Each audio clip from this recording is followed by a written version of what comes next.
अस्सलाम वालेकुम नाज़रीन, मैं हूं आपका मेज़बान खालिद जमील और आप देख रहे हैं प्रोग्राम डिबेट एट 8। और पाकिस्तान में इस वक्त भी 24 नवंबर की एहतजाजी काल के तनाज़र में बड़ी गहमा गहमी और हंगामा साजी जो है कि हमें वो नज़र आ रही है सियासत के अंदर। पाकिस्तान तहरीक इंसाफ की बेशतर क़यादत ने पेशावर में डेरे डाले हुए हैं और इसकी भरपूर तैयारियाँ की जा रही हैं। अली अमीन गंडापुर साहब का कहना है कि डी चौक से किसी सूरत वापस नहीं जाएंगे, जबकि शेर अफजल मरवत साहब जो है हस्बे मामूल उनका बयान अलग से ही होता है और उनका कहना है कि जी कि वर्कर्स बानी पीटीआई इमरान खान की अहलिया या उनकी बहनों के कहने पर जो है कि वो बाहर नहीं निकलेंगे। और पीएमएलएन की जानिब से इस एहतजाज की तहरीक को जो है कि वो डी रेल करने की कोशिश की जा रही है पाकिस्तान को और पाकिस्तान की मैशत को। मियाँ नवाज शरीफ साहब ने इस पर कॉमेंट किया है, जबकि राना सनाउल्लाह साहब का कहना है कि पाकिस्तान तहरीक इंसाफ बड़ी गलती कर रही है। दूसरी तरफ जो बिलावल भुट्टो साहब ने गिले शिकवे किए थे हुकूमत की जो कानून साजी जिस अंदाज के अंदर की जा रही है, उस अंदाज के ऊपर उसको ख्वाजा आसिफ साहब ने बिलावल भुट्टो साहब के जो एतराज़ात हैं उनको दुरुस्त करार दिया और कहा कि इस चीज़ को एड्रेस करना चाहिए। और चेयरमैन बानी पीटीआई इमरान खान की 9 मई के केसेस के हवाले से लाहौर में 4 मुकदमात के अंदर जो है ज़मानत कन्फर्म हुई है और उसका जो तहरीरी फैसला जारी किया गया वो उसके अंदर काफ़ी ऐसी चीज़ें हैं जिस पर हुकूमत को अभी एतराज़ है।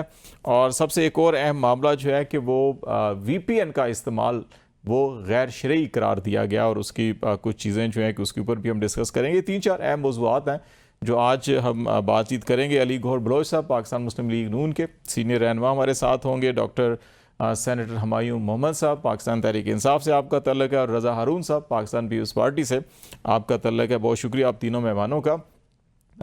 हुमायूं मोहम्मद साहब आपसे ही स्टार्ट कर लेते हैं कि ये आपकी तहरीक जो है कि हुकूमत की नज़र में पाकिस्तान को डी रेल करना है। इस वक्त जो पाकिस्तान में जो कुछ सूरत हाल उनके ख्याल में मईशत सूरत हाल बेहतर हुई है, कुछ हालात बेहतर हो रहे हैं, आलमी जो मालियाती इदारे हैं उनका एतमाद पाकिस्तान के ऊपर बढ़ रहा है। और ऐसे हालात में अगर आप ये तहरीक शुरू करेंगे तो मुल्क डी रोल होगा और आप एक बड़ी संगीन गलती करेंगे। तो कोई फैसल चौधरी साहब का आज मैं एक बयान देख रहा था जिसमें वो ये कह रहे थे, जो वकील भी हैं इमरान खान के, कि अगर इमरान खान को बनी गाला मुंतकिल किया जाता है और मुज़ाकरात किए जाते हैं तो हालात ठीक हो सकते हैं। तो आप समझते हैं कि कोई ये सूरत दरमियानी निकल सकती है या अब जो है कि जंग आमद बजंग आमद वाली सूरत हाल है कि बस अब आएंगे तो वापस नहीं जाएंगे? बिस्मिल्लाहिर्रहमानिर्रहीम, इय्याका नाबुदु व इय्याका नस्तईन। देखिए, ये याद रखिए कि इमरान खान एक बहुत बड़ी पॉलिटिकल पावर है और वो पावर एक बहुत बड़ी इस वजह से भी हो गई कि उन्होंने अभी तक कॉम्प्रोमाइज नहीं किया, अपने स्टैंड पे खड़े रहे। उनको परवाह नहीं है कि जेल में है या काल कोठरी में अकेले रखे जा रहे हैं, क्या है क्या नहीं है। He is standing his ground. ठीक है, अब पाकिस्तान की स्टेबिलिटी, पॉलिटिकल स्टेबिलिटी जो कि लाजिम मलजूम है ओवरऑल इकोनॉमिक स्टेबिलिटी के साथ, वो उस वक्त तक नहीं होगी जब ये सबसे बड़ी पॉलिटिकल पार्टी के साथ जो जो इनके खदशात है regarding the democratic values of the country, अगर वो चीजें नहीं ठीक होंगी तो पाकिस्तान कभी सही तरफ नहीं जाएगा। ये जो छोटे मोटे ये जो जलसे, ये जुलूस या ये एहतजाजी रैलियां इस्लामाबाद में हो गई, इसका देखिए, इसका इकोनॉमिक इम्पैक्ट एज सच जो जो ब्रॉडर टर्म के इकोनॉमिक बर्डन होता है ना, उस पे नहीं आता। तो एक प्रिंसिपल आप फर्ज करें, आपका ये थोड़ा सा स्लो डाउन हो सकता है इन अ प्रोसेस के, यार मैं यहां से वहां तक जाने हुए, जैसे आपकी एक फाइल 5 दिन 6 दिन रुक सकती है और उसके बाद आगे चल पड़ती है, लेकिन आप उससे ये नहीं कह सकते कि मेरे जो पूरी फैक्ट्री है वो बंद नहीं रही है, फलाना नहीं हो रहा है। उसमें ये डिलेज, छोटी डिलेज इस वजह से होती है, लेकिन ये छोटी डिलेज बाज़ दफा इंपॉर्टेंट होती है बड़े प्रॉब्लम को सॉल्व करने के लिए। पाकिस्तान का जो बेसिक प्रॉब्लम है वो ये है कि पाकिस्तान में पॉलिटिकल मेरिट नहीं है। लेकिन डॉक्टर साहब, आप जब भी एहतजाज ऐलान करते हैं ना तो वो आधा मुल्क तो कंटेनर से बंद हो जाता है, फिर आधा जब आप सड़कों पे आते हैं फिर बंद हो जाता है। तो अगर आप वापस नहीं जाएंगे, जब घरों से निकलेंगे, अली अमीन गंडापुर साहब कह रहे हैं हम तो चादरें कफन लेकर आएंगे और हमारे जनाजे पढ़ लिए जाएं, तो अगर ये मुसलसल कई दिन रहा तो आपके एहतजाज से 2 दिन पहले कंटेनर लग गए और 5 दिन आप भी बैठे रहे तो फिर मैशत तो 7 दिन बंद हो गई ना। इस तरह है, मैं आपको बता देता हूँ कि पाकिस्तान तहरीक इंसाफ के टाइम पे कोई 4 मरतबा लॉन्ग मार्च और पता नहीं कौन कौन सी चीज़ें इकट्ठे अलग अलग सारी चीज़ें कर चुके थे।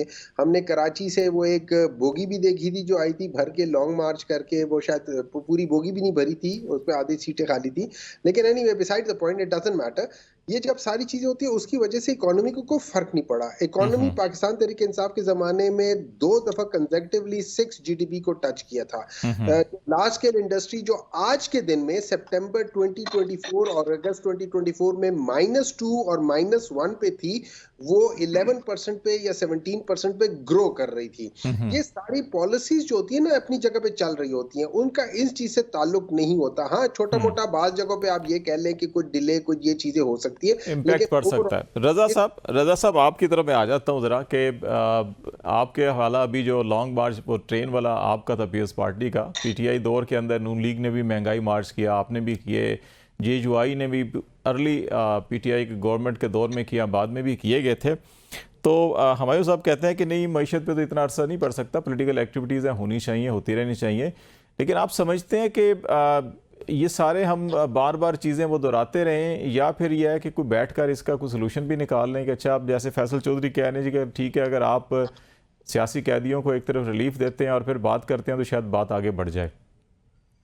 भाई 2-3 बातें हैं। तो मैं हुमायूं ये बड़े अच्छे आदमी जो ये बातें कर रहे हैं, ठीक बातें कर रहे हैं, मैं एग्री करता हूँ हर बात से। जो पीपल्स पार्टी का लॉन्ग मार्च था वो उसके कॉनोटेशन डिफरेंट थी, वो एक पार्टी निकाल रही थी, कोई सूबाई हुकूमत नहीं निकाल रही थी। दूसरी बात ये कि ये जो जितने मुतालबात हैं हुमायूं साहब के लीडर ने किए हैं, एक तो इनमें से एक भी मुतालबा लॉन्ग मार्च से नहीं होगा, रैली से नहीं हल होगा। कोई एक मुतालबा, 4 मुतालबे, चारों में से आप चारों पढ़ लें, किसी एक का ताल्लुक रैली के जरिए हल होने से या एहतजाज करने से या आग लगाने से वो नहीं होगा। वो होगा सिर्फ मुज़ाकरात से। आपने सही फरमाया। कल जो मैं गार्डियन की खबर पढ़ रहा था, मुझे अच्छा लगा कि बानी पीटीआई को ये रियलाइजेशन हुई है कि उनको मुज़ाकरात करने चाहिए, एंड ही इज रेडी। ठीक है, उनकी कुछ कंडीशंस हैं लेकिन वो तैयार हैं। ये एक पॉजिटिव बात है इन सारी चीजों के अंदर। बाकी सब 24 नवंबर, जब 22 नवंबर को हम देखेंगे 24 को ये करते हैं कि नहीं करते हैं। मुझे तो नहीं लगता कि ये किसी भी किस्म का एहतजाज और रैली होगी, कुछ भी नहीं होगा। तो आपका ख्याल है उससे पहले मुज़ाकरात शुरू हो जाएंगे? उसकी वजह ये है कि खालिद भाई, हम सियासी लोग हैं ना, सियासी पॉलिटिकल वर्कर हैं, ग्रास रूट के। हमने कभी कोई ऐसा प्रोटेस्ट शुरू तो नहीं देखा कि प्रोटेस्ट शुरू अभी हुआ नहीं हो और आप साथ बता रहे हो मैंने एक मुज़ाकराती कमेटी अनाउंस कर दी। मुज़ाकराती कमेटी तो उस वक्त होती है जब सामने वाला आपसे कहता है ना। आप एजिटेशन करते क्यों है? अपनी फोर्स दिखाने के लिए, ताकत दिखाने के लिए, ताकि जो सामने रियासत है या हुकूमती इदारा है वो आपसे मुज़ाकरात करे। तो ये एक अजीब सा ऐलान है कि उसमें तारीख देने के साथ साथ मुज़ाकराती कमेटी के, यानी मुज़ाकरात में संजीदगी ज्यादा है, एहतजाज में संजीदगी। ये जो सेक्रेटरी इतलात है ना पीटीआई के, वो कहते हैं कि मुज़ाकराती नहीं है, ये इंतजामी है। लेकिन जो पहले वैसे अनाउंसमेंट थी, मैंने भी देखी थी, उसमें ये था कि लीडरशिप कमेटी जो एक तरफ ये इंतजामात और इसको लीड करेगी और दूसरी तरफ मुज़ाकरात का अमल अगर हुआ तो वो भी शामिल होगी। दोनों चीजें थी उसमें। ये मायूं साहब बैठे हुए हैं, इनसे इजाद के साथ, इनको बुरा ना लगे, इनकी पार्टी में लीडरशिप है ही नहीं। आप मुझे बताए ना, सेक्रेटरी इंफॉर्मेशन ने ऐलान किया था, तारीख दी थी, चेयरमैन ने दी थी। कल जो ये बात फैसल चौधरी साहब कर रहे हैं, ये पार्टी के उहदेदार हैं। वो कहते हैं जी हमें तो मिलने ही नहीं देते, तो बहने मिली थी। इसके लीडरशिप के ऊपर उसके कायद का एतमाद ही नहीं है कि वो उनके थ्रू अनाउंस करवाता। कोई प्रेस कॉन्फ्रेंस होती, उनकी बहन ने अनाउंस किया, फैसल चौधरी साहब ने अनाउंस किया, वो दोनों पार्टी के लीडर नहीं है। तो इनकी पार्टी में फिर मुज़ाकरात जो है फैसल चौधरी ने करने होंगे, अलीमा खान साहब ने करने होंगे। उनका ये कहना था कि हमारी पॉलिटिकल लीडरशिप मुलाकात के लिए गई थी, तो डाला के बाहर ही उन्हें बिठा लिया कि चौकी पे, उन्हें तो हिरासत में ले लिया दफा 144 के खिलाफ। अपनी जगह दुरुस्त है सर, वो सब जगह दुरुस्त है। फैसल चौधरी साहब ये इत्तला बारह के बैरिस्टर गौर को दे सकते थे और वो इसको अनाउंस कर सकते थे। ये होता है प्रॉपर सियासी जमातों का तरीकेकार। बाकी जहाँ माफिया स्टाइल हो, कल्ट स्टाइल हो, ग्रोह हो, एक बंदे के ऊपर जो है वो एक डेमागोग वाला सिलसिला वहां ही होता है। सही हो गया। जरा मैं अली गौर साहब आपकी तरफ भी आ जाता हूँ। ये एक बात ऐड कर दूं मैं सिर्फ, the only positive about this whole announcement and this episode, ये जो सागा है, इसमें यह कि खान साहब जो हैं वो मुज़ाकरात के लिए तैयार हैं किसी भी तरीके कि उसके अंदर उन्होंने वर्क करना चाहिए, मैंडेट दिया हुआ है उस कमेटी को। अच्छा, बात भी कर सकते हैं तो ये अली बात कर सकती है सर। आसिफ भाई किधर यार, कमेटी का कोई वैल्यू, उसकी कोई अनाउंसमेंट तक की उसको इख्तियार नहीं दे रहे, उसको ये मुज़ाकरात के इख्तियार देंगे, क्या बात कर रहे हो? ठीक हो गया, खान साहब से ही होंगे, उन्हीं से होंगे। अली गौर साहब, आप समझते हैं कि ये कोई 24 से पहले ही मुज़ाकरात शुरू हो सकते हैं या किस तरह बात जा सकती है, या ये पहले सड़कों पे धींगा मुश्ती होगी उसके बाद फिर टेबल पे बैठेंगे? बिस्मिल्लाहिर्रहमानिर्रहीम। देखिए, बात ये है कि सेनेटर साहब ने 2-3 बातें की हैं। पहली बात तो ये है कि जब पीटीआई ने स्टार्ट में स्ट्रगल शुरू की तो हम भी यही समझते थे कि जिस तरह से ये कहते हैं कि हम एक सियासी कुव्वत होने का ये एक सो कॉल्ड क्लेम करते हैं, हमें भी ये था कि ये एक सियासी नई पार्टी बनने जा रही है और जाहिर है कि मतलब है कि ये कोई सियासी स्ट्रगल करेंगे।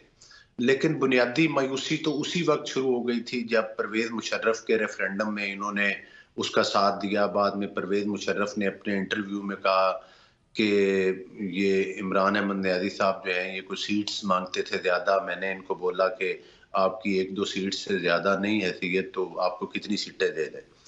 यहाँ से इनका देखें, जो बंदा पॉलिटिक्स में स्टार लेता है और स्टार लेने के बाद वेरी स्टार्ट वो मतलब है कि सीटें मांगना शुरू कर देता है, तो वहां से आप उनकी ज़हनियत का अंदाजा कर लें कि ये सोच सियासी है या नहीं है। उसके बाद गुजारी ये है कि जो ये कह रहे हैं कि हम एक बहुत बड़ी सियासी हकीकत है। देखिए, आप मादरत के साथ जिस तरह से आपकी पार्टी ने मुख्तलिफ वाक़यात किए हैं, जिस तरह से 9 मई के वाक़यात हैं या 9 मई के वाक़यात के अलावा भी आपने कई दफ़ा प्रोटेस्ट किए हैं, जिसमें कई दफ़ा धरने दिए आपने, कई दफ़ा दीगर किया। लेकिन आपने जब भी प्रोटेस्ट किया, स्टार्ट आपने लफ्ज़ ये बोला कि हम पुरअमन हैं, लेकिन हमेशा आपने पुरतशद्दद एहतजाज किए हैं ज़्यादातर, और ज़्यादातर तोड़ फोड़ और जलाओ घराव के एहतजाज किए। ख़ास तौर पर मैं हैरान हूँ कि मतलब है जो अभी कल वो परसों गार्डियन में जो खबर आई है, ये वही इदारा है कि जिसमें कोई अगर खबर छपती थी तो पीटीआई वाले बड़े नारे लगाते थे कि देखें जी गार्डियन ने पीटीआई के बारे में ये लिख दिया, देखें जी गार्डियन ने ये लिखा गया। मतलब उनको ये खुद बड़ी मुसद्दका खबरें समझते थे। तो उस इदारे ने भी ये लिख दिया है कि एस्टेब्लिशमेंट ने साफ इनकार कर दिया है मौसूफ को कि वो किसी किस्म का इनके साथ मज़ाकरात नहीं करना चाहते। एस्टेब्लिशमेंट कोई मज़ाकरात ना पीटीआई से करना चाहती, ना किसी और सियासी के साथ करना चाहती है। तो मेरा ख्याल है कि अब जाहिर है कि जिस तरह से ये पाकिस्तान के ऊपर हमलावर होते रहे हैं, इन्होंने अपनी सियासी हैसियत तो खुद ख़त्म की है। इन्होंने कहा है कि ये सियासत पर यकीन नहीं रखते, ये धींगा मुश्ती पर यकीन रखते हैं। ये एक बोला जाता है लफ्ज़ सस्ती शोहरत हासिल करने के लिए, वक्ती शोहरत हासिल करने के लिए ये टकराव की सियासत करते हैं और इनका बुनियादी मकसद इक़्तिदार पे आना है। जहाँ ये जीडीपी 6 की बातें करते हैं, तो इंतहाई मादरत के साथ 2018 में 2013 से 18 तक जो हमारी गवर्नमेंट थी, उस वक्त बहुत बड़े चैलेंजेस थे और मईशत जो थी वो तकरीबन स्टेबल हो चुकी थी और महंगाई सिंगल डिजिट में थी। करेंसी का रेट बड़ा माकूल था, खाने पीने दीगर हर तरह की अशिया बड़ी थी और मुल्क में एक दहशतगर्दी का खात्मा हुआ था, लोड शेडिंग का खात्मा हुआ था, काफ़ी चीज़ें स्टेबल थी। लेकिन जैसे ही ये हुकूमत में आए, पंजाब में बुज़दार को लगा दिया, मरकज़ में भी जो इनकी टीमें थी वो आपके सामने है। ना सिर्फ इनके बड़े बड़े करप्शन के स्कैंडल सामने आए, बल्कि पाकिस्तान की मईशत का तो इन्होंने भुरकस निकाल दिया। यही वजह है कि जो 1.25 साल की हमारी हुकूमत थी उस पर भी तनकीद की जाती है। नेचुरली अगर हम अदम एतमाद ना करते, हमने तो एक जमहूरी तरीका अपनाया, ठीक है। अगर हम अदम एतमाद ना करते तो आज वो ज़ाहिर है वो बार हम पर, हमारे सर पर वो वजन और वो बार ना होता, तो हम अगर इलेक्शन होते तो यकीनी तौर पर हम क्लीन स्वीप करते। उस वक्त पीटीआई का कोई टिकट लेने के लिए भी तैयार वैसे उस वक्त पीटीआई ने इलेक्शन अनाउंस कर दिए थे अदम एतमाद की तहरीक पे भी। वो देखें, उसके नीचे मसाइल थे ना, उसके नीचे सूबे थे। पाकिस्तान एक गंभीर मुआशी बहरान का शिकार था। ये लोग डिफॉल्ट की बातें कर रहे थे, ये लोग माइंस बिछाने की बातें कर रहे थे। तो ऐसे हालात में दायरे हमने उस वक्त सियासी कुर्बानी दी। लेकिन बात यह है कि अब जब से ये हुकूमत बनी, अब दोबारा मुल्क फिर स्टेबिलिटी की तरफ चल पड़ा है। अगर इन्होंने ये देख लें, ये जो मर्जी करें, ये जितनी बार भी पाकिस्तान पर हमलावर होंगे ना एहतजाज के नाम के ऊपर, मैं नहीं समझता ये अपनी पार्टी का भी नुकसान करेंगे और मुल्क का भी नुकसान। सही, इधर ब्रेक लेते हैं अली गौर साहब, ब्रेक ले लेते हैं। इनको आना सियासी लोगों की तरफ ही पड़ेगा। ब्रेक ले लेते हैं, फिर जरा सेनेटर हुमायूं मोहम्मद साहब की तरफ भी आऊँगा कि ये मुज़ाकराती कमेटी मामले के ऊपर क्या इनका मौक़िफ़ है, और फिर जो गार्डियन की स्टोरी भी है जिसमें ये कहा जा रहा है कि इमरान खान तो डील करना चाहते हैं लेकिन एस्टैब्लिशमेंट जो है वो डील नहीं करना चाहती, इस पर भी बात करेंगे। ब्रेक के बाद हमारे साथ रहिएगा। वेलकम बैक नाज़रीन। बातचीत कर रहे हैं पाकिस्तान के सियासी मंजरनामे के हवाले से और कुछ अदालती मामलात और कुछ जो है कि इस्लामी नज़रियाती कौंसल का एक स्टेटमेंट भी आया, उस पर भी हम बात करेंगे। हमारे साथ सेनेटर हमायूं मोहम्मद साहब पाकिस्तान तहरीक इंसाफ से, रज़ा हारून साहब पाकिस्तान पीपल्स पार्टी और अली गौर बलोच साहब PMLN से हमारे साथ मौजूद हैं। हमायूं मोहम्मद साहब, ये मुज़ाकरात के हवाले से रज़ा हारून साहब ने भी कहा, अली गौर साहब ने भी बात की है कि आप ये बता दें कि आप मुज़ाकरात के हवाले से आपकी पार्टी के अंदर संजीदा सोच पाई जाती है, नहीं पाई जाती, नंबर 1। और नंबर 2, ये जो गार्डियन की स्टोरी भी है, इसके ऊपर भी कमेंट्स कीजिएगा कि ये कि इमरान खान साहब तो डील करना चाहते हैं लेकिन इस्टेब्लिशमेंट नहीं करना चाह रही, तो फिर अगर इस्टेब्लिशमेंट नहीं करना चाह रही और फिर क्या सियासी जमातों के साथ बैठ के बात की जा सकती है, नहीं की जा सकती? देखिए, अगर आप मुझसे पूछें तो ये जो सियासी जमातें हैं, इनका इस वक्त ग्राउंड पे इनका कोई कंट्रोल ही नहीं है। इनके मतलब आप ये सोच लें कि ये लोग अपने मतलब के लोगों को सेनेटर नहीं बना सकते, जिनके ऊपर हाथ रखा जाता है इनको मजबूरन उनको वोट देने पड़ते हैं। ये अपने मतलब के मिनिस्टर्स नहीं बना सकते, जिनके ऊपर हाथ रखा जाए उनको मजबूरन इनको मिनिस्ट्रियां देनी पड़ती हैं। इनके इनके हाथ में कोई ऐसा सच नहीं है, ये दे आर जस्ट पपेट्स। ठीक है, अब बात आ जाती है दूसरी बात। अगर इमरान खान ने डील करने के लिए राजी होता, आज से 1-1.5 साल पहले इमरान खान जेल से बाहर निकल चुका होता और या फिर जेल में गया ही ना होता। अगर इमरान खान डील करने वालों में से होता तो वो जेल के अंदर से बयानबाजी इस किस्म की बातें ना करता कि ये कर लो वो कर लो। ये याद रखिए, जब कोई डील कर रहा होता है तो वो खामोश हो जाता है। वो एक किस्म का उनको क्या कह सकते हैं, उनको एक स्पेस देता है, या उनको जिसको कॉन्फिडेंस बिल्डिंग मेजर्स के लिहाज से कहते हैं, वो कहते हैं कि यार देखो मैं खामोश हूँ, आओ मेरे साथ डील करो। नंबर 3, इमरान खान को ये कहा गया था, और ये मुझे इसका फर्स्ट हैंड नॉलेज मालूम है कि एक बंदे किसी के थ्रू लेकर गए थे, उनको ये कहा गया था कि आप 3 साल के लिए आप खामोश हो जाओ, चाहे मुल्क में रहते हो चाहे मुल्क से बाहर चले जाते हो, आपने पॉलिटिक्स में कुछ नहीं करना, हम आपको बाहर छोड़ देंगे। उसका जवाब इमरान खान ने खुद कहा था कि 3 साल छोड़ो, मैं 3 सेकंड के लिए खामोश नहीं रहूंगा। तो डील करने वाले लोग ऐसे नहीं होते। डील करने वाले वो होते हैं जो या तो सेल्फ एग्जाइल में चले जाते हैं डील करके कि भाई आप ना निकालो, हम खुद जा रहे हैं बाहर, ठीक है, और या फिर वो लोग डील करके दस्तखत करके चले जाते हैं। झूठ जरूर बोलते हैं कि हमने कोई डील नहीं की, फिर कोई ना कोई आके उनके उस झूठ वो निकल आता है। हमायूं साहब, लेकिन अगर बात भी नहीं होगी, मुज़ाकरात भी नहीं होंगे, तो फिर ये 26वीं तरमीम कैसे खत्म होगी? फिर मैंडेट वापस कैसे होगा? रिहाई कैसे होगी? देखिए, ये एक चीज है मेरे लिहाज से ये पाकिस्तान के लिए बहुत जरूरी है कि पाकिस्तान का जो तबका है जो कि इस वक्त एक्चुअली इख्तिदार में है, वो तबका जो है ना, वो इस चीज को सीरियसली ले, क्योंकि ये पाकिस्तान के लिए इम्पोर्टेंट है। हम लोग कर क्या रहे हैं? हम लोग पाकिस्तान के नाम पे पाकिस्तान को तबाह कर रहे हैं। हम लोग पाकिस्तान के नाम पे बगैर मेरिट के लोगों को ऐसी जगहों पे बिठा रहे हैं। मैं आपको एक किस्सा सुनाता हूँ। मेरे ख्याल में एक KGB का एक आदमी था, उसको CIA ने एम्प्लॉय कर दिया था, और उसके खिलाफ KGB को भी पता चल गया था कि ये बंदा डबल गेम खेल रहा है, लेकिन उनको समझ नहीं आया कि क्या हुआ है। फिर जब KGB टूट गई, जब रशिया तकरीबन टूट गया, तो उससे पूछा गया कि भाई आप बात बताओ, आप क्या करते थे, हमें आपके खिलाफ सबूत कोई नहीं मिला। उसने कहा मेरा सिर्फ 1 पॉइंट एजेंडा था कि मैं जो लोग मेरिट पर है उनकी बजाय जो मेरिट पे नहीं है उनको प्रमोशंस दूं और उनको अच्छी पोस्ट पर ले आऊं, ताकि डिसीजन मेकिंग गलत हो जाए। पाकिस्तान में आज वही हो रहा है।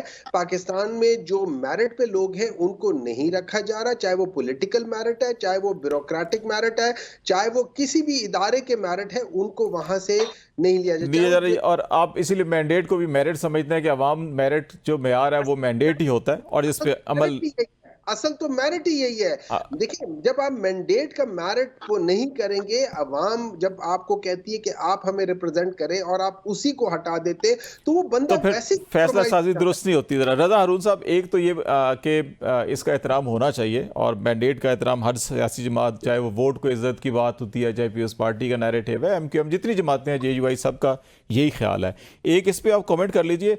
दूसरा एक नुक्ता जो है कि वो मैं आपके लिए भी, अली गौर साहब के लिए भी छोड़े जा रहा हूँ, क्योंकि नैब ने जिस किस्म का हमारा तर्ज अमल रहा है नैब का पिछले कई सालों से, पीपल्स पार्टी भी उसका निशाना बनी, PMLN भी निशाना बनी, आजकल PTI भी निशाना बन रही है। तो अभी ट्रायल जब ये हो रहा है तोशाखाना का, और 15 महीने के बाद नैब एतराफ़ करती है हाई कोर्ट में, जी ट्रायल ही गलत हुआ था तो दोबारा भेज दें। एक ट्रायल जब ट्रायल हो रहा था उस वक्त भी हाई कोर्ट ने 2 दफ़ा रिमांड बैक किया, उसके बावजूद जज साहब ने वही फैसला किया जो शायद कहीं और लिखा गया था। अब तीसरी बार 15 महीने बाद कह रहे हैं फिर वापस भेज दें। तो ये जो निज़ाम है, क्या इसके अंदर कोई जज़ा सज़ा उनके लिए जिन्होंने फैसले देने होते हैं, या उनके लिए भी इतनी खुली छुट्टी होनी चाहिए, या उनको भी कोई पकड़ कहीं दकड़ होनी चाहिए कि भैया आपने 2 रिमांड बैक किया फिर सज़ा दे दी? माजी में हमने देखा कि मियाँ साहब को इन्होंने सज़ाएँ दी थी, कुछ जजों को बाद में जो है कि उनके खिलाफ एक्शन भी लिया गया था। तो ये चीज़ें कैसे ठीक हो सकती हैं? बातचीत से हो सकती है। देखिए, निज़ाम के अंदर जो खराबियां हैं वो ये आपने बिल्कुल सही कहा, मैंडेट का एहतराम होना चाहिए, जिसका मैंडेट है उसको मिलना चाहिए। और ये तमाम बातें हमारे आइन भी हमें कहता है, आइन का प्रियम्बल ही यही है कि जिसका मैंडेट है हक हुक्मरानी भी उसी का, अल्लाह ताला के बाद जमीन पे उसी का हक है। इसमें तो कोई दो राय हो नहीं सकती। अब मैंडेट मिलता क्यों नहीं है, उसके लिए हमारे प्रोसेसेस जो है इतने ट्रांसपेरेंट नहीं है, क्लीन नहीं है, शफाफ नहीं है। हमारे इलेक्शन का प्रोसेस ये नहीं कि 2024 में सवाल उठे, 18 पे उठे थे, आपको याद होगा, 8 पे उठे, 13 पे उठे, हर दफा ये होता है। बिल्कुल। तो हमें इसका तरीका कार क्या होगा? इसका तरीका गुफ्तगू शुनीद बातचीत होगा ना, जो लूप होल्स हैं, जो उसके अब ये जब मौजूदा हम पीटीआई के दोस्तों को हमारे इलेक्शन कमीशन में बहुत इतराज है, किसने अपॉइंट किया था? You were the appointing authority. आपने कंसल्टेशन किया अपोजिशन के साथ और आपकी चॉइस थी, नाम भी आपका प्रपोज किया हुआ था ना। कोई ऐसा आपको ट्रांसपेरेंसी लानी होगी कि ये 2 आदमी बैठ के फैसला ना करें, बल्कि कोई मेरिट का सिलेक्शन का प्रोसेस। वो उस बार भी वैसे, उस बार भी नाम इनका नहीं था, कहीं और से आया था, जिन पे आप गिला हम सब करते हैं ना, वो कहीं से भी आए हो, वो लिस्ट इनकी थी। शेख रशीद साहब तो कह चुके हैं ना कि उन्होंने आगे बढ़ाया था नाम वो और वो, लेकिन प्रेजेंटेशन तो इन्हीं की थी ना, वो 3 नामों में से इन्हीं का नाम था। बहरहाल सही।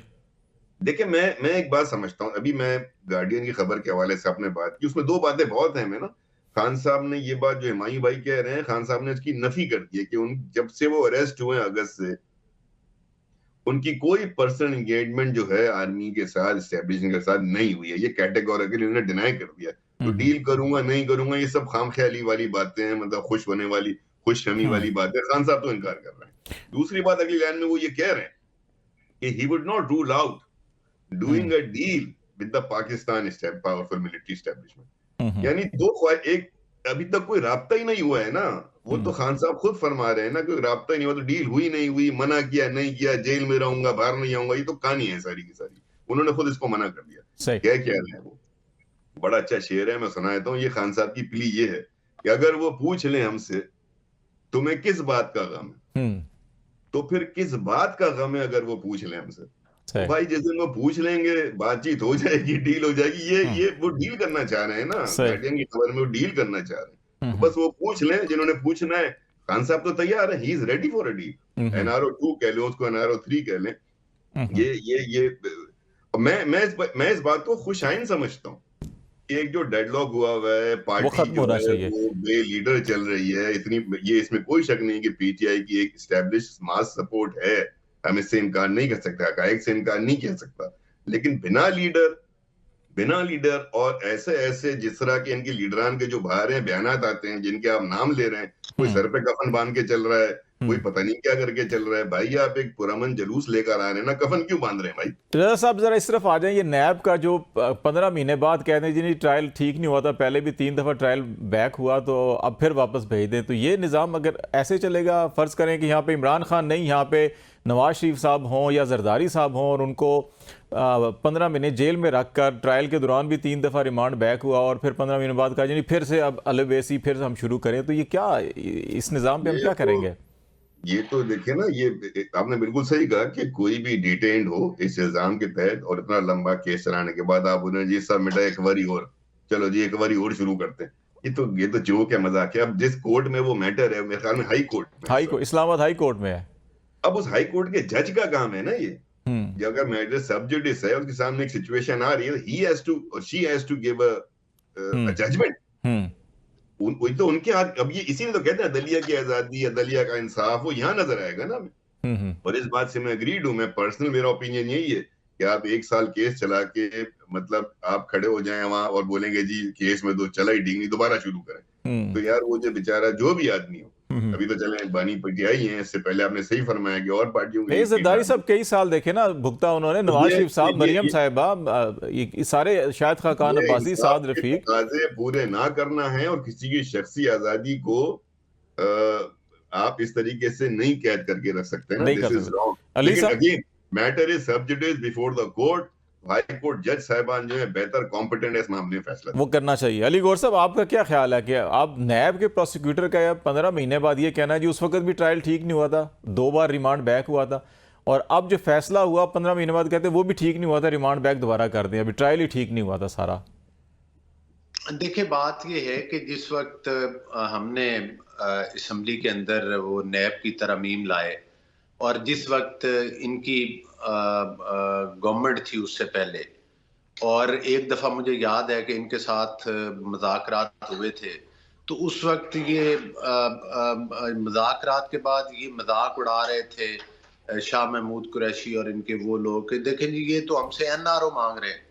हालांकि आपको पता है कि इस नैब के अंदर कई टीचर्स ने भी खुदकशियां की, इस नैब के अंदर बहुत सारे जो हैं वो कारोबारी शख्सियात भी मुकदमा में फंसे रहे, और इस नैब की वजह से काफी लोगों को नुकसान हुआ। अब जो हमने अमेंडमेंट्स की, आपको याद है अभी हाल में इन्होंने उन अमेंडमेंट्स के मुखालफत की सुप्रीम कोर्ट में, खुद जब वीडियो लिंक पे ये इमरान खान न्याजी साहब जब पेश हुए, तो बात करने का ये मकसद है। और जब वो नैब तरमीम के हक में फैसला आ गया तो सबसे पहली एप्लीकेशन न्याजी साहब की थी फायदा उठाने के लिए।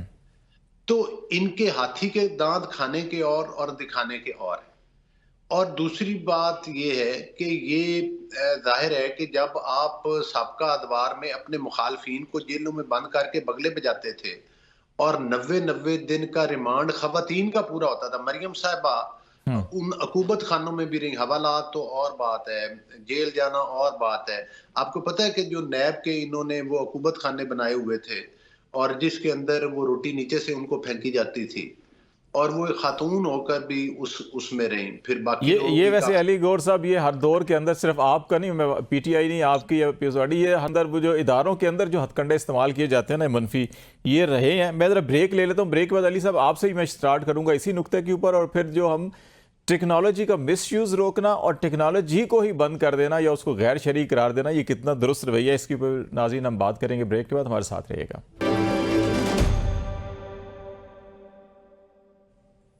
वेलकम बैक नाज़रीन। प्रोग्राम के आखिरी हिस्से में बातचीत को जारी रखेंगे। हमारे साथ अली गौहर बलोच साहब PMLN, सेनेटर हुमायूं मोहम्मद साहब PTI और रज़ा हारून साहब पाकिस्तान पीपल्स पार्टी से शरीक गुफ्तगू है। अली गौहर साहब, ब्रेक से पहले आप नैब के हवाले से बात कर रहे थे, उसको बेशक कंप्लीट कीजिएगा, लेकिन मैं मिस यूज़ ऑफ टेक्नोलॉजी से कोई इनकार नहीं करता। एक ज़माने में टेलीविज़न आया तो उस वक्त उलमा इकराम ने फतवे दिए कि जनाब ये गैर शरई बात है। फिर एक VCR का ज़माना आया। कोई भी टेक्नोलॉजी आती है हम उसको इस्लाम और दीन के साथ जोड़ के उसकी पहले नफ़ी करते हैं और फिर बाद में उसको ख़ुद भी अडॉप्ट कर लेते हैं जब असर ऐद हाज़िर के तकाज़े देखते हैं। तो मिस यूज़ को तो रोका जा सकता है, लेकिन टेक्नोलॉजीज़ को बिल्कुल बंद कर देना या गैर शरई करार देना, ये किस हद तक दुरुस्त रवैया है? क्या इससे हम बाहर नहीं निकल सकते? देखिए बात ये है कि बिल्कुल नैब का मैं बात समेटते हुए सिर्फ ये कहूँगा कि इन्होंने नैब की अपने मुखालफिन के खिलाफ नैब को बड़ा शदीद किस्म का इस्तेमाल किया और विक्टिमाइज किया, और 2-2 साल जमानतें भी नहीं होती थी इनकी, तो बेशुमार जगहों से सहूलतकारियां हो भी रही थी और अब भी हो रही हैं। दूसरी बात ये है कि सेनेटर साहब जो मर्जी सफाइयां दें, लेकिन असल हकीकत ये है कि ये लोग तो वो है ना, कोई सेनेट एंजॉय कर रहा है, कोई कमेटीज एंजॉय कर रहा है, कोई सरकारी गाड़ियां एंजॉय कर रहा है, कोई KPK की हुकूमतें और वजारतें एंजॉय कर रहा है। लेकिन असल हकीकत ये है कि वो जो अंदर कुएं में गिरा हुआ है और जिसकी सो कॉल्ड ये पॉपुलैरिटी का फायदा उठा के सीटों पे बैठे हैं, वो तो दवाइयां दे रहा है कि मुझे अंदर से निकालो और मेरे साथ मुज़ाकरात करो। लेकिन आप पॉलिटिकल पार्टीज को देखें ना, ये लोग जो जिनके पीछे एक सिपाही भी नहीं आता, वो ये कहते हैं कि नहीं वो तो बिल्कुल बात ही नहीं करना चाहते जी इन सियासी पार्टियों की। ये सियासी पार्टी वो हकीकत हैं जो बेशुमार अदवार में स्वीप करती रही हैं, जिनकी बहुत बड़ी कुर्बानियां हैं, पॉपुलैरिटीज की फ्लैक्चुएशन, सदा पॉपुलर कोई दुनिया है यहाँ पर, को अल्लाह की जात सिर्फ असल नहीं आ इक़्तिदार सकती। अल्लाह की मालिक है। पार्टी अली की अली भाई fluctuation वीपीएन की होती है, तरफ आ जाएं, ज़रा टेक्नोलॉजी की तरफ आ जाएं कि हम क्यों टेक्नोलॉजी से इतने क्यों बेजार होते हैं कि हम फौरी उसको गैर शरई और इस तरह से करार देकर। मैं बिल्कुल आ रहा हूँ। मैं आखिरी बात सिर्फ ये करूंगा कि टाइम मेरे पास क्योंकि 4 मिनट रह जाएंगे, फिर रजा भाई और हमायूं साहब कहेंगे हमें दिया है। ये बात लिख लें कि सियासी लोगों से बातचीत के बगैर इनका रास्ता नहीं निकलेगा, क्योंकि ये इक़्तिदार चाहते हैं, ये सियासत और जमहूरियत नहीं चाहते, लिहाजा ये बयान देते हैं। अब आ जाते हैं टेक्नोलॉजी की तरफ। देखें, मैं समझता हूं कि मिनासुल कौम हमने बहुत टेक्नोलॉजी का गलत इस्तेमाल किया है और हर जगह पर हमने रेड लाइन क्रॉस की है। हम अपने इदारों के खिलाफ जहर उगलाए, हमने शोहदा के मजाक उड़ाए हैं इनके ऊपर, हमने लोगों को गालम गलूच का जरिया बनाया है इन चीज़ों को। कहीं भी महज़ब कौमों की ये रविश नहीं है। यही वजह है कि आज हम तनकीद करते हुए नजर आते हैं कि आज हमारा ट्विटर बंद है, आज हमारी फलां चीज़ बंद है, ये कौन सी जनाब जमहूरियत है। देखें, अगर हम अपने इदारों के ऊपर भी हमला आवर होंगे, अगर हम गालम गलोच ब्रिगेड भी चलाएंगे, अगर हम बाहर के मुल्कों से बैठ कर जेली अकाउंट्स बनाकर और उनके जरिए ट्रोलिंग करेंगे शख्सियात, तो फिर पाबंदियां आएंगी। हमायूं साहब आपकी तरफ आ रहे हैं। हम अपनी सहूलतों का तो खुद मतलब है कि वो उनका नुकसान करते हैं। 3-4 मिनट रह गए। अली भाई मुझे इजाजत दीजिएगा, मैं जरा हमायूं साहब को भी 1.5-2 मिनट, फिर रजा साहब को भी दे दूं। हमायूं साहब, ये जो पाबंदियां हैं, या हम इनको, ठीक है कानूनी पाबंदियां होनी चाहिए, मिसयूज नहीं होने चाहिए, लेकिन हम इसको ये शरई गैर शरई कहाँ से आ गई टेक्नोलॉजी? देखिए जी, मैं रज़ा साहब ने 2 दफ़ा गार्डियन की स्टोरी का जिक्र किया है। उन्होंने उस गार्डियन की स्टोरी में ये जिक्र नहीं किया कि इमरान खान ने कहा था कि जो दरमियान में बातचीत होगी वो मेरे पर्सनल ज़ात के रेफरेंस से नहीं होगी, वो इन प्रिंसिपल होगी, in the larger interest of the democracy. उसमें डील की कोई बात नहीं की। उन्होंने कहा है कि in the larger interest of the country, democracy में बात करने को तैयार हूँ, मेरी जात के लिहाज से नहीं, पाकिस्तान के लिहाज से। तो प्लीज उसको या पूरी स्टोरी पढ़ के बता दिया करें, और या फिर आधी पढ़ने से गलत हो जाता है। नंबर 2, नैब लॉज का रेफरेंस उन्होंने दिया है कि नैब लॉज जब खत्म हो गए थे, जब उसके खिलाफ पाकिस्तान तहरीक इंसाफ थी, जब उसको खत्म कर दिया तो सबसे पहले इमरान खान नहीं उसके बेनिफिशियरी थे। देखें, जब कोई लॉ बन जाता है तो फिर ऑब्वियसली उस लॉ का रेफरेंस चलना शुरू हो जाता है, पुराना लॉ खत्म हो जाता है। ठीक है। अब वैसे ही तो इमरान खान नहीं कहते, एक तो ये जाहिल बहुत है, अनपढ़ है, ऊपर से ये कुछ भी नहीं करते। हमारे सब बात की ओर चली जाएगी। ये मुझे 1.5 मिनट रह गया। वीपीएन पे, एक टेक्नोलॉजी पे आ जाए, फिर रजा साहब रह जाएंगे। आप अगर ये बात करेंगे ना हमारे साथ बैठ नहीं, तो अली भाई ठीक, वो बात को रोक दिया। पिंकी पीरनी पढ़ी लिखी है और वो सर एक 1.5 मिनट रजा भाई का टाइम। देखिए, मैं खामोश रहता हूँ, पिंकी पीरनी है, तरीका आना चाहिए। अच्छा, आपको भी खामोश रहने का तरीका आना चाहिए। लूटा है आप लोगों ने। अली भाई 1 मिनट, हमायूं साहब टेक्नोलॉजी पे कमेंट से 1-2 कर दीजिए, फिर आखिरी मिनट है मेरे पास, मैं फिर रजा साहब की तरफ चला जाता हूँ।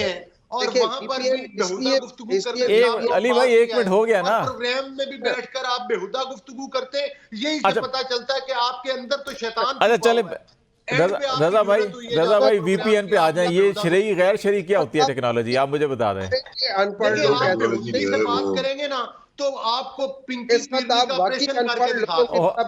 चले छोड़े अली भाई, चले हो गया ना। चले हम इशू पे आ जाते हैं। अली भाई इशू पे आ जाते हैं। सर जी, मैं बात करने दें ना। अब वीपीएन वाली बात, वीपीएन ये है, वीपीएन बात है। देखिए, बेसिकली होता क्या है वीपीएन में, होता ये है कि वीपीएन आपको किसी और जगह से वो करके जाती है। जब भी आप कोई चीज रोकेंगे इंटरनेट, तो वहां पे लोग उसको करते हैं। जब हम चाइना का रेफरेंस देते हैं कि वहां पे कुछ नहीं हो रहा, वहां पे भी वीपीएन यूज हो रहा है। जब हम सऊदी अरब का कर रहे हैं वहां पे, लेकिन चाइना और Saudi Arabia are not democratic countries. ये फर्क है, ये होना चाहिए। रजा भाई लास्ट मिनट, सॉरी आपका टाइम बहुत कम रहा है, तो अगर ब्रीफली अगर ये शरई और गैर शरई टेक्नोलॉजी क्या होती है हमें बता दें जरा। कोई टेक्नोलॉजी गैर शरई नहीं होती। हर चीज का इस्तेमाल जो है किस नियत से कर रहे हैं कि वो वहां पे शरीयत आती है। तो आई डोंट थिंक जो स्टेटमेंट है वो ठीक है। फिर देखें ना, अगर गाड़ी है आप सड़क पे निकालते हैं, चलानी नहीं आती तो एक्सीडेंट हो जाएगा, तो क्या करें, सड़क पे गाड़ियां निकालना बंद कर दें? नहीं, आप गाड़ी चलाना सीखें, उसका लाइसेंस लें, फिर गाड़ी चलाएं। इसी तरीके से इंटरनेट है, दुनिया भर में ये जो ऐसी साइट्स होती है इनको ब्लॉक कर दिया जाता है, फिर वीपीएन का लोग इस्तेमाल करते हैं। टेक्नोलॉजी इज नॉट जस्ट, ये सिर्फ एक छोटा सा पोर्शन है जिसका ये कंसर्न शो कर रहे हैं। टेक्नोलॉजी से ज्यादा बहुत सारे लोगों के घर की दाल रोटी चल रही है उससे। इंटरनेट इज एसेंशियल इनटू आज की टेक्नोलॉजी जो है ना, इससे गुजारा नहीं है। तो बजाय इसके कि आप पाबंदियां लगाएं, आप अवेयरनेस क्रिएट करें, लोगों को बताएं क्या तरीका ठीक है, क्या तरीका गलत है। गाड़ी चलानी है तो उसका लाइसेंस लें, गाड़ी चलाना बंद ना कर दें, सड़कों को ताले ना लगा दें, ये ना। चले, बहुत शुक्रिया रजा हारून साहब आपका, अली गौर साहब आपका भी, हुमायूं मोहम्मद साहब आपका भी बहुत शुक्रिया। नाज़रीन, आज तक के लिए इतना ही। खालिद जमील को इजाज़त दीजिए। अल्लाह हाफिज़।